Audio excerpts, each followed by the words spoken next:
Hey, what's up everybody? It is Dream, and today's video is going to be covering everything that you need to know about the new soul weapons that we currently have in EN.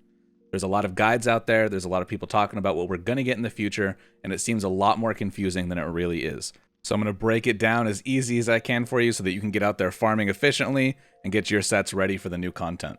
So first things first, you're going to want to progress a little bit in the Bestower of All Chapter 1 story that we got this week, until you get to the point where you can talk to the NPCs in Limbo Craigspear. Once you can do that, head over to the blacksmith and you will see this NPC on my left, and he will give you a quest that explains how to make the base soul weapon, and then it will open up into a progressive quest where it teaches you how to put in souls, and it asks you to do it for each of the 8 main weapons. So first, how do you make a soul weapon? Well, once you're in Limbo, any of the mobs that you fight in Limbo will drop you mats to make these new soul weapons. If we head over to the blacksmith, we talk to him, and we look inside of the craft soul weapon category, you will see here that all we need is some hell stones, some hell bones, some hell roots, and some hell grass. Just like the regular way you would craft a version 1 of any of the old weapon series as well.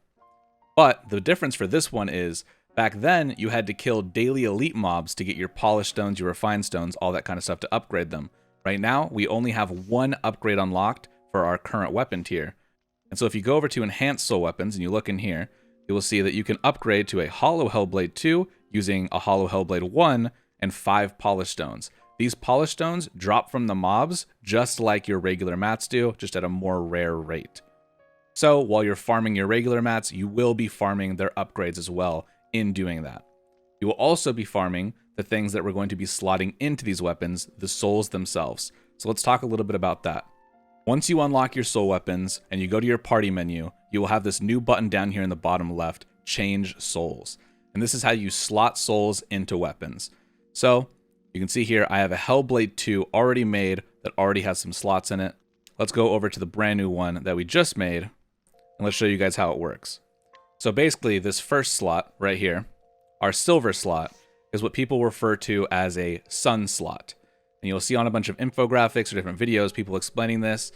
Basically, there's only one role that you want from this, and it's that one at the second to the bottom, increased damage to Hell Fiends. That basically just means that whenever you are in Limbo, in this dark world, you are going to be doing more damage to all of the mobs, and assumably all of the bosses as well. This is also a default line that comes on the weapon itself. So you see here, default line increases damage dealt against Hell Fiends by 10%. So you're basically just putting in these little souls, these silver souls, these silver sunstones, if you will, people like to call this one, and you're just rolling for the line. If you've ever played like another gacha game, namely like Genshin, you're trying to roll for substats while you're upgrading, that's basically what we're doing. We are trying to roll our substat on our sword by using these souls that we farmed from regular mobs. And if you already have one slotted in, you can see right here that it asks you which one you want to keep. So there's no fear in trying to upgrade something. So let's say we rolled a 6% Hellfiend damage. We could keep putting in souls and trying to upgrade it to the 10 without fear of losing the 6 that we already had. And so this is basically just the brand new grind that they added to this game.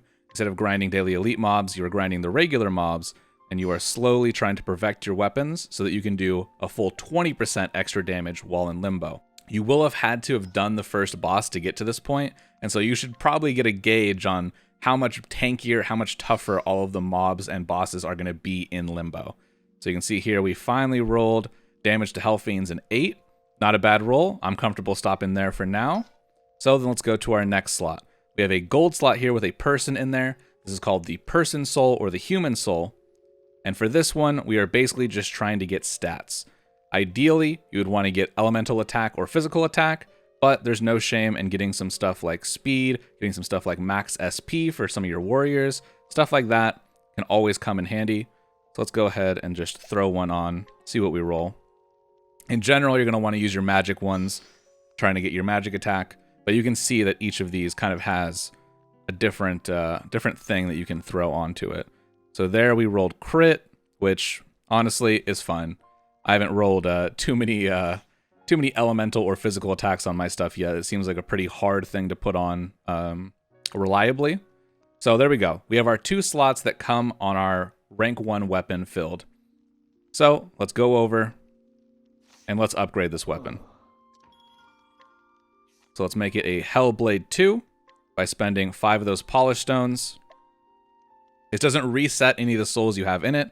It doesn't do anything like that. It just fully upgrades it and adds a 3rd slot for us, a rainbow slot that is a star. That is a star soul, so people refer to them as.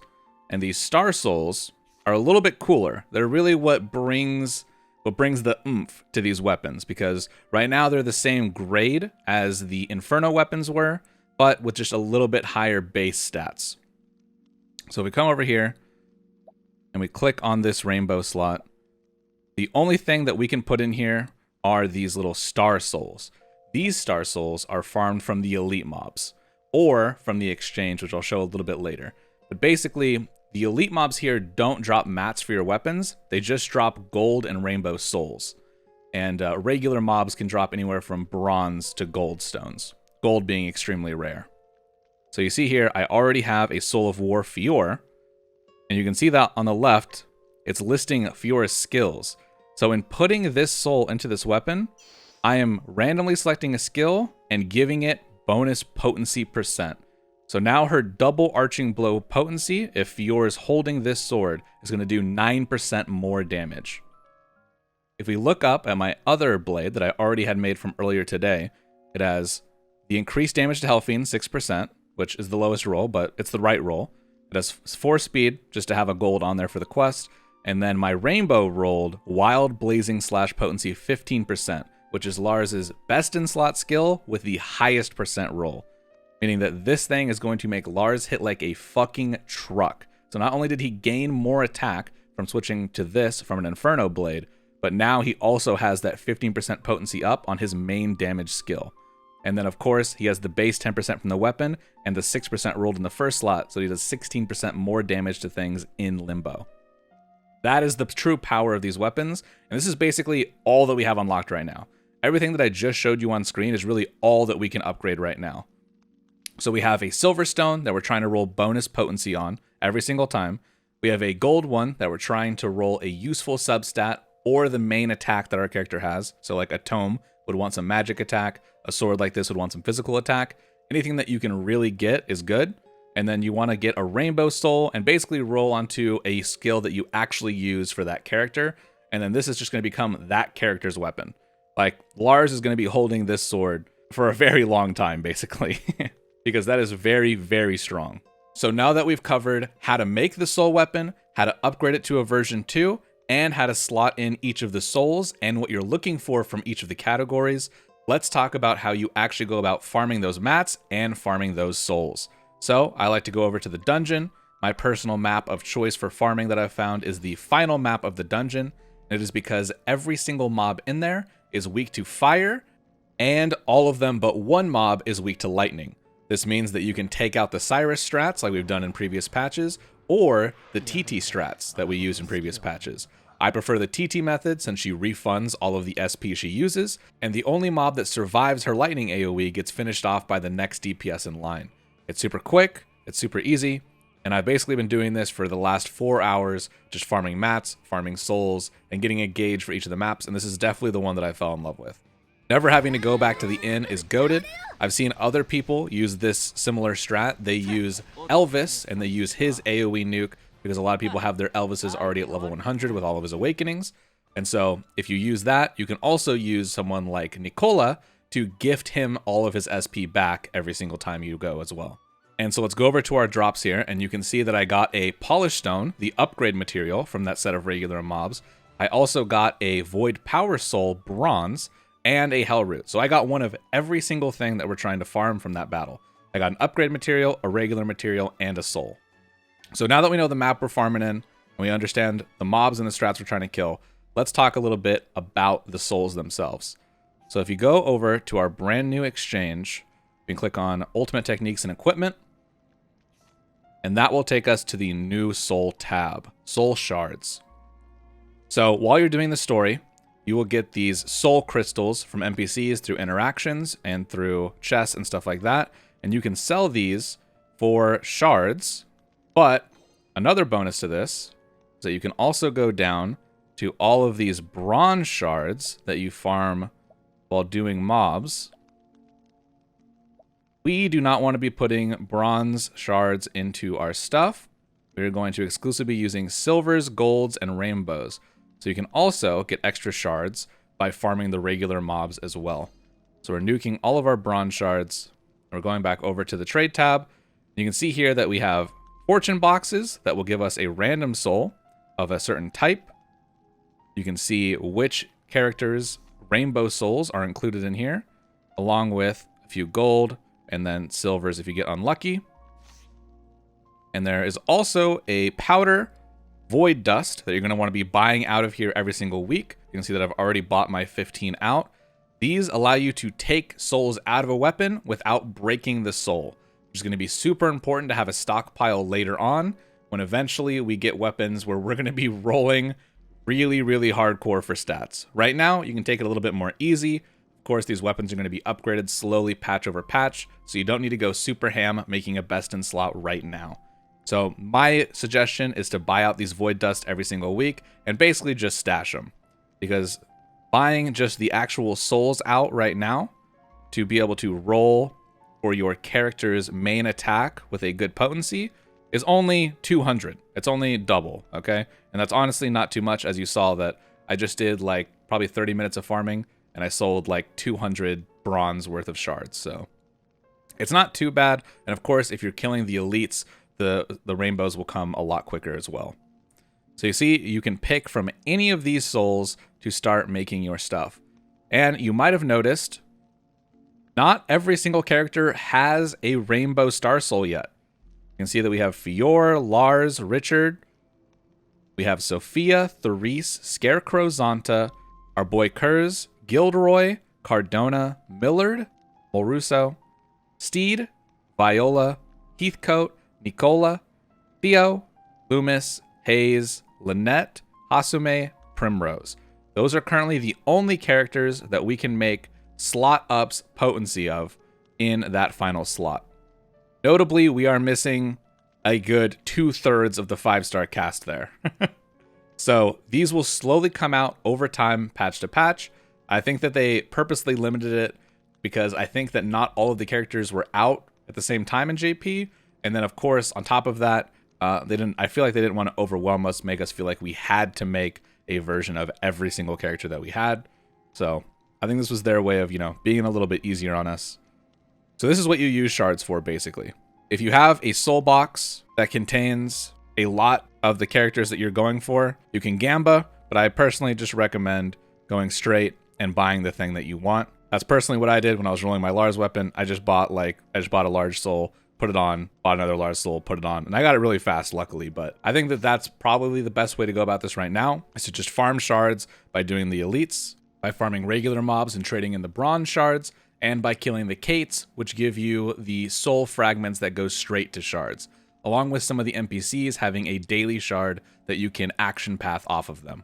So let's talk a little bit about the elites that are inside of Limbo. There are 4, just like a regular patch. However, instead of giving you upgrade materials, they drop higher tier souls than the regular mobs do, giving you a chance to get gold and rainbow souls even, just from a straight drop. So let's go back to the very first map when you walk out of town. Let's go to our very first elite mob.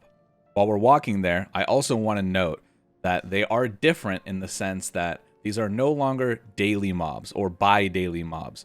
These are now hourly mobs. They reset on the hour every single hour. So technically, you can farm the 4 that are in the regular maps and the 4 that are in our new Bonfires of Battle for Limbo for a total of 8 kills every single hour if you wanted to. Basically 8 chances at a rainbow soul.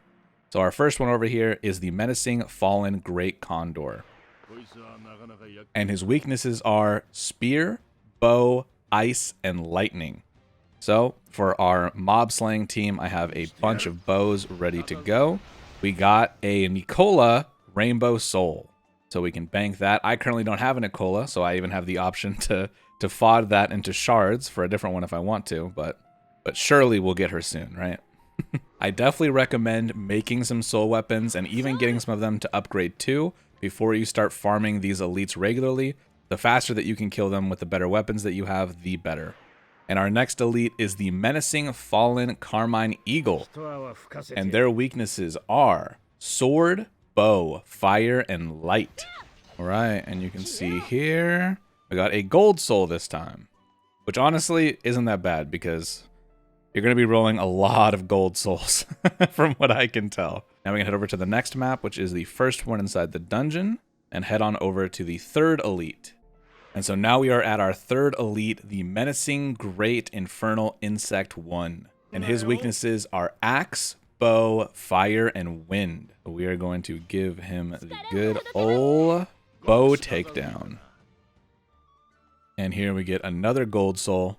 And then we have our fourth elite mob on the final map where I like to do my farming. And our fourth and final elite mob is the Menacing Fallen Odorous Knight 1. Our boy is weak to spear, axe, light, and dark. And we got another rainbow soul, the Soul of War Lynette. Again, unfortunately, we don't have every character that's out in the form of a rainbow star soul yet. And some of the ones that we have, like Lynette, don't really get to make use of them because Lynette likes the Brave Fan way more than she likes having the potency on any of her attacks upped. So you know, it's not really, you know, something you're going to build for every single character we currently have a slot of, but there should be at least one or two in every single category that you kind of want to go for. Someone like a Primrose, whose soul is out, would be a much better soul to put into our rainbow slot on a fan. And then, as I stated before, there is a bonfire of battles for Limbo. Once you have completed the story of Bestower of All 1, you will get a side quest, and once you complete the side quest, you will unlock this, the Nether Flame Chamber. If you teleport up here, you can see that it's going to be a giant maze map, but it's not actually a maze. There's no gimmick to this. It's just where they're going to spawn all these mobs. So you can see that you can refight all 4 of those mobs here again and get 4 more souls for that hour. And just like the other ones, right now I'm killing these at 1:30 p.m. So at 2 p.m., all 8 of these will respawn regardless of how close to 2 p.m. I killed them. Every single hour on the hour, these will reset. And so that pretty much wraps up everything that we currently have. What mobs we kill, where we kill them, what we're looking for, the elites, where to find them, what they're weak to, how to make a weapon, how to upgrade it, how to farm the souls to put into the weapon, what souls you're looking for, and what roles you're looking for from those souls. And of course, for the exchange, like I said, you're going to want to nuke all of your bronze shards, and then you're going to want to buy your rainbows that you're trying to roll. Once your rainbows are done and you're happy with the characters that we have right now, each having their weapon, then I'd say start hoarding. Wait for the next patch. Never going to do you bad in being prepared for future things. I recommend, again, buying out all of the void dusts that you can get. It's 15 a week. Start hoarding those and then buy rainbows as you need them and as you'll use them.